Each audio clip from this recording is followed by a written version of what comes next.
What's up, everybody? Cinephile Mike is here. We are in Season 4 of Awards Season Reviews, counting down to the 98th Academy Awards with 98 reviews in 98 days. Quick reminder before we dive in, make sure you click that subscribe button. Click it. Click the little button. We are in our 13th theme week, and it is the other side of Awards Week, where before we get to that final countdown, we're looking at some of the films that maybe didn't get the same recognition and were nominated for at least one Razzie Award. But we are not here to judge or to mock. We are here to see what didn't connect and determine whether or not the criticism fits. And today I am looking at the nostalgia-fueled film of last summer. Sony Picture releasing's I Know What You Did Last Summer. Co-written by the film's director Jennifer Kaytin Robinson alongside Sam Lansky, based on a story by Robinson and Leah McKendrick, and the characters and novel written by Lois Duncan, the film was released. This was a marketing miss. Not on 4th of July, tragically, but mid-July of last year. We return again to the wonderfully beautiful coastal town of Southport, North Carolina, which has had a major glow-up in the last 25 years or so. And again, a 4th of July celebration quickly turns tragic. Ava Brooks, played by Chase Suey Wonders, returns home to reconnect with her longtime friends, Danica Richards, played by Madelyn Cline, Milo Griffin, played by Jonah Howard King, and Danica's fiancé, Teddy Spencer, played by Tyreek Withers, for what should be a festive weekend. But after a late-night drive along a winding cliffside road results in a fatal accident, the group makes a pact to keep what happened a secret.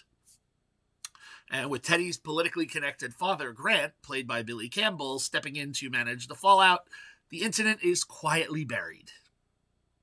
For a while. A year. Later, the friends have drifted apart, but Ava finds herself back in Southport for Danica's wedding festivities. The uneasy reunion is interrupted when a threatening message appears referencing the previous summer's events. We know the note, right? Signaling that someone knows the truth.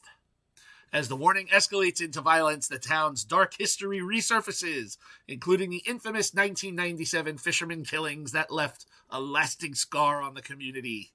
Old legends begin to feel dangerously present as the group realizes maybe they're not dealing with coincidence. And who is there at the helm to make sure the town remembers what happened?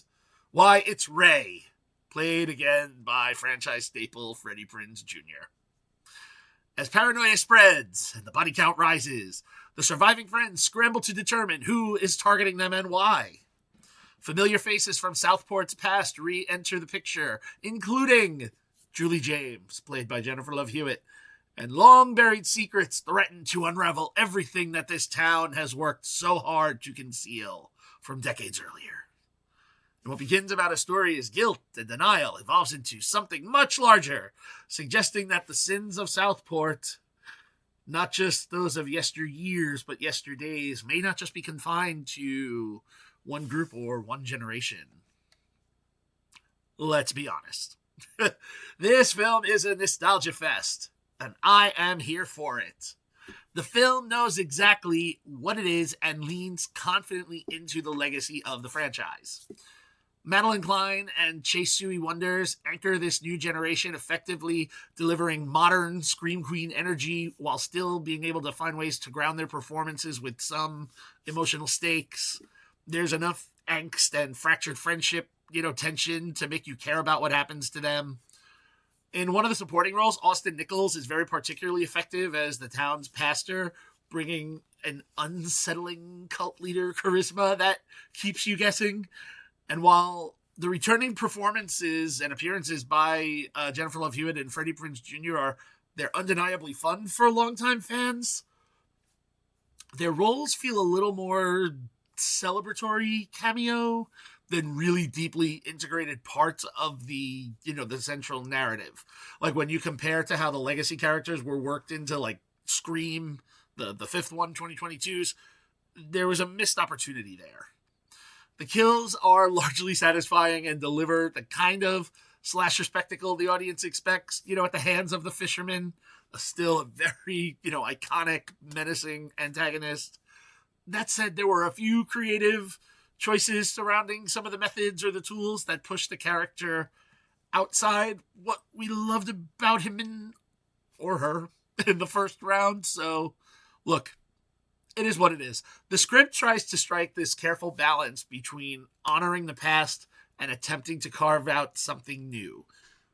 Could it have been pushed in that new direction a little further?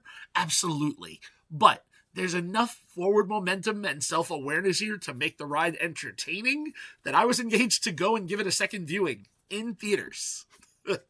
Behind the camera, director Jennifer Kaytin Robinson assembles a cast. They clearly understand the assignment. No one really overreaches. This isn't, prestige horror. It doesn't pretend to be. It embraces that summer slasher energy with style, and sometimes we need that. Courtney Andujar and Hilary Andujar, their production design gives the film an elevated, almost aspirational coastal aesthetic. I want some of those houses. I want a beachside house, yet still delivering the creepiness and also really calling back to that first film very nicely.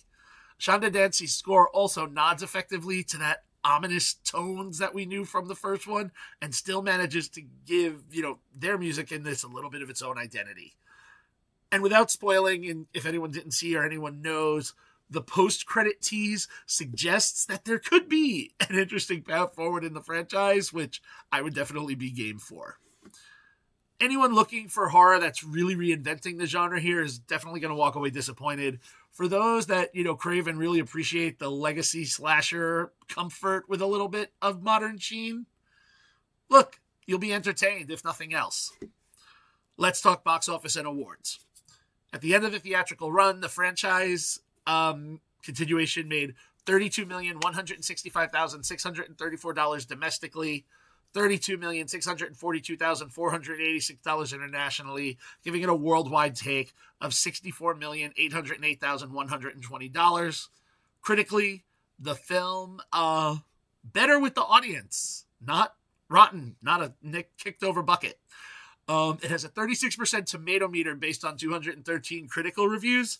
Not good, but it has a 67% on the popcorn meter based on over 1,000 audience reviews. Award season-wise, the film is nominated for 2 awards in total. Interesting split. The Razzie Award is a nomination for Worst Remake, Ripoff, or Sequel. I don't think it's deserving there. And it is nominated for a GLAAD Media Award for Outstanding Film in Wide Release of the Year. So there you go. Isn't it fun to discuss awards? Where do I land? Look, could we have had something more and a better social commentary? Yes. But again, I repeat, it delivers what, I wanted it to. I wasn't looking for something deep like yesterday. Look, I'm with that small minority category of the critics that actually like this one. It's a mid-level 3-star film for me. And you know what? I'm hoping for the next one. Thoughts? If you need to check this one out, head over to Netflix. It's streaming. Then come back and let me know what you think in the comments. Thank you for joining me for episode 86. We only have 12 episodes left to go this season. It's going to wrap so quick. Please be sure to like the video, subscribe to the channel, share it with your friends, drop your thoughts in the comments. You can follow me everywhere on social platforms, on Letterboxd, and of course, head over to my website, cinephilemike.com, for more movie reviews and goodies. I'll be back tomorrow with the next review, but until then, this is Cinephile Mike saying take a break and watch something new.